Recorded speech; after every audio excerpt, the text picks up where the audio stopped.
In this video, we will be solving the following exercise about upper and lower bounds. The exercise says write down the minimum and maximum values for each measurements to the given degree of accuracy. Part A has 6 and 123, so you have to write them to the nearest unit. As we worked on in the previous tutorial, we need to go half the degree of accuracy. So we're going to go half down and half up. So half is 0.5 of course. So for 6 minus 0.5 is 5.5, that would be the minimum. And 6 plus 0.5 is 6.5, and that would be the maximum. And now we're done with 6. As for 123, we're going to do the same thing.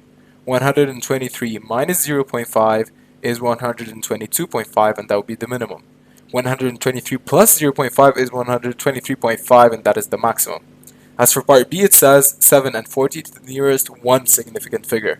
So we're going to take only the first digit on the left. So for 7, we're going to go half down.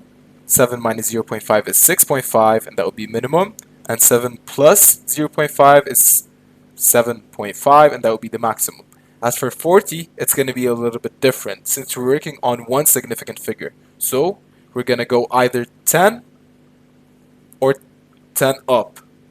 And that would be half of 10, which is 5. So 40 minus 5 is 35, and 40 plus 5 is 45, and those are the minimum and the maximum. And again, we went 5 up and 5 down since 5 is half of the 10, which is the first significant figure.